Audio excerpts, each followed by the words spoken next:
Olá pessoal, eu me chamo Suetone Carneiro e hoje eu vim aqui apresentar para vocês o nosso simulador de escalonamento FIFO, tá? Esse foi um trabalho desenvolvido por mim e pela minha equipe, Laila Aquino, Letícia Lopes e Lucas Emanuel. E esse trabalho aqui é a nossa última entrega da disciplina de Sistemas Operacionais e está sendo orientado pelo professor André Lucena, tá? É, Para iniciar, eu queria dar uma explicaçãozinha rápida e geral, bem simples, sobre escalonamento. Nosso computador ele funciona executando processos, tá? Qualquer programa que está executando no seu computador é um processo em execução. Para a gente não ter problema, o sistema operacional, o que ele faz? Ele tem políticas para executar esses processos da melhor maneira possível. E aí que entra o escalonamento. Né? O escalonamento é justamente essa maneira de lidar com os processos que precisam ser executados pelo sistema operacional. O escalonamento do tipo FIFO é basicamente uma fila. Né? O primeiro processo que chega é o primeiro processo que vai ser executado. E aí a gente pode fazer uma analogia com as filas da vida real também. Né? Se você está numa fila de supermercado no caixa, se você chegou primeiro, você vai ser atendido primeiro. Se você é um processo de computador, sendo aplicado o algoritmo FIFO, se você chegou primeiro, você vai ser executado primeiro, tá?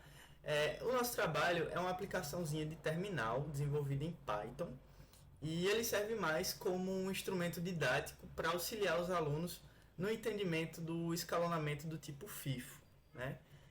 Juntando o nosso projeto com os gráficos de Gantt apresentados pelo professor durante a disciplina, eu acho que potencializa ainda mais, né, o entendimento e o aprendizado dos alunos. Né? Então, sem mais enrolação, vamos ver aqui como é que está funcionando o nosso projeto. Como exemplo, eu vou usar as próprias atividades que a gente desenvolveu em sala, né, que o professor também postou a correção para a gente. E vamos lá. Né? Eu vou rodar aqui no próprio terminal do VS Code, mas esse programa pode ser rodado também no seu terminal Windows ou no seu terminal Linux. No meu caso aqui, eu estou usando o sistema operacional Linux. Tá? A atividade a que eu me referi é essa aqui, que os alunos da disciplina têm acesso. Primeiramente eu vou fazer essa letra A aqui, né? O processo 1 tem tamanho 4, o processo 2 tem tamanho 7. Todos chegam no tempo 0. Eu vou fazer primeiro esse exemplo. E depois eu vou fazer aqui a letra B para vocês verem o nosso projeto funcionando. A primeira coisa que eu tenho que fazer é executar aqui o nosso programa. Tá? Ele inicia com esse textinho aí de boas-vindas ou de instruções, né, para a pessoa poder utilizar. E aqui abaixo a gente já pode inserir, né, quantos processos a gente vai querer analisar. No caso da gente aqui na questão 1, a gente tem 4 processos. Tá? A gente insere a quantidade de processos e aí a gente optou por usar letras para representar cada processo. Né? O processo A vai ser o primeiro, o processo B o segundo e assim sucessivamente. Na primeira questão, todos chegam em 0. Então eu vou colocar que o processo A chega em 0. Ele tem um tamanho 4. Eu anotei aqui abaixo, né, o tamanho dos processos e o tempo de chegada para poder dar o exemplo. Então estou olhando aqui para baixo para ver isso. E o processo D chega em 0 e tem 10.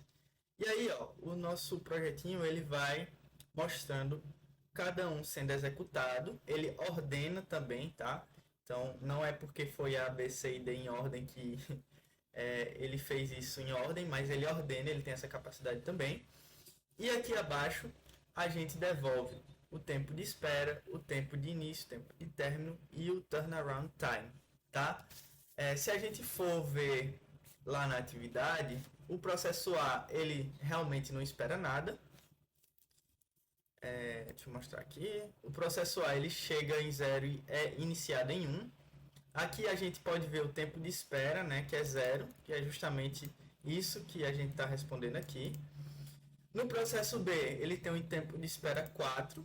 Então a gente consegue analisar pelo gráfico de Gantt que ele realmente esperou 4 unidades de tempo para poder iniciar e ser executado. Aqui também está o gabarito do professor, bem como o nosso resultado aqui, o tempo de espera, né?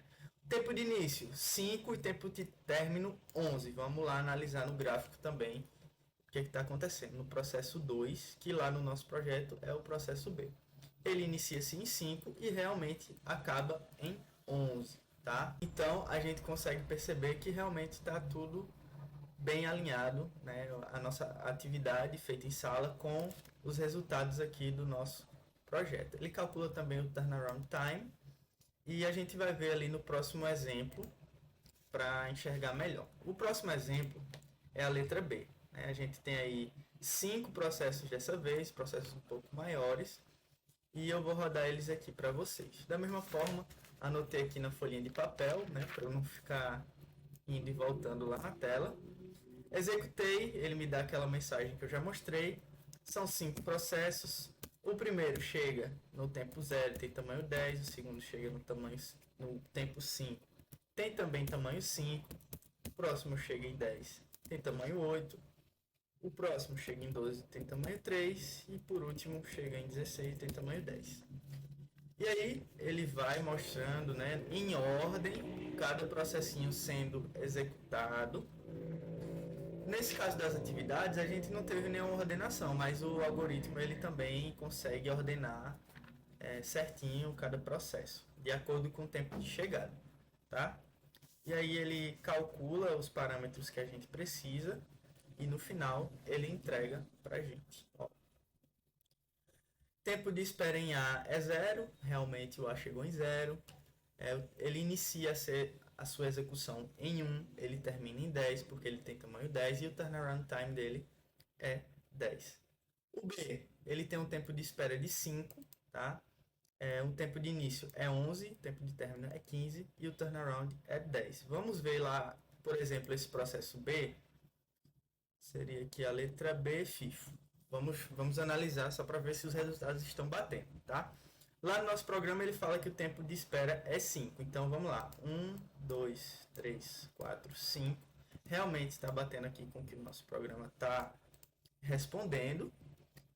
O turnaround é basicamente o tempo em que o processo chegou até ele ser finalizado, tá? Então, se a gente for ver, ó, ele foi finalizado em 15, eu subtraio isso do tempo de chegada, que é 5, e eu tenho um turnaround time de 10 unidades de tempo, tá?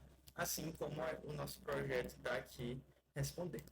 Então é isso, o nosso projeto é esse, a gente recebe os processos aqui em cima, a gente mostra, né, visualmente cada um deles sendo executado na ordem correta, e no fim a gente devolve esses parâmetros que são parâmetros que a gente estudou na disciplina, tá? Como a gente tem algumas limitações no terminal, de questões de visualização mesmo, a gente optou por deixar assim, eu acho que ficou bem interessante.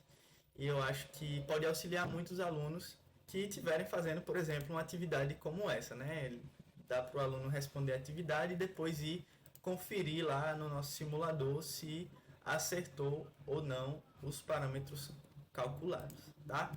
No mais é isso, eu agradeço pela atenção, espero que esse projeto possa ajudar o pessoal que está chegando aí na matéria de sistemas operacionais no próximo semestre e até mais.